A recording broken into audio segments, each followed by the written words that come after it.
ভারতীয়রা কি নিজেদের স্বার্থ ছাড়া কিছুই করেন না? এ যেন মেসিকে ডেকে এনে রীতিমতো অপমান করছে ভারত। ভাবছেন কিভাবে? পুরো ভিডিও দেখলে আপনার চোখে স্বচ্ছ পানির মতো পরিষ্কার হয়ে যাবে যে ভারত স্বার্থ ছাড়া কিছুই করে না। 13 ডিসেম্বর মেসি ভারতে আসছেন গোট ইন্ডিয়া ট্যুর 2025।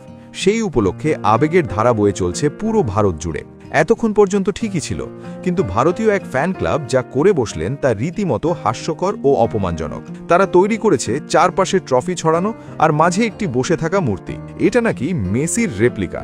ভালো করে দেখুন তো, চিনতে পারেন কিনা? কোনো অ্যাঙ্গেলেই আপনার মনে হবে না এটা মেসি। হতে পারে শিল্পী ভুল করে কোনো কার্টুন ছবি এঁকেছেন। শুধু তাই নয়, কলকাতায় 70 ফুট উচ্চতার বিশ্বকাপ জয়ী আর্জেন্টাইন অধিনায়কের এক ভাস্কর্য বানিয়েছে। তো উচ্চতার ভাস্কর্য এর আগে আর কোথাও বানায়নি। অর্থাৎ এটাই এখন পর্যন্ত বিশ্বের সেরা উচ্চতা সম্পন্ন মেসির ভাস্কর্য, যেখানে দেখা যায় মূর্তিটির হাতে একটি বিশ্বকাপ ট্রফি। এটাতে মেসির চেহারার হালকা মিল থাকলেও প্রথম দেখায় গান্ধীজির কোনো ভাস্কর্য মনে করা ভুল কিছু না। একটা ইতিহাস সেরা ফুটবলারের এমন প্রতিবিম্ব সত্যিই অপমানজনক। এমন ভাস্কর্য দেখে হয়তো মেসি নিজেও লজ্জায় মুখ লুকাবেন আড়ালে।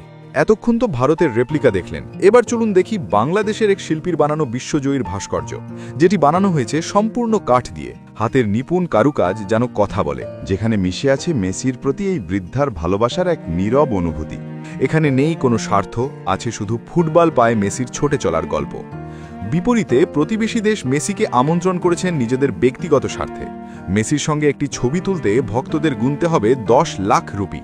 ভাবতে পারেন, এটা ব্যক্তিগত স্বার্থ নয় তো কি?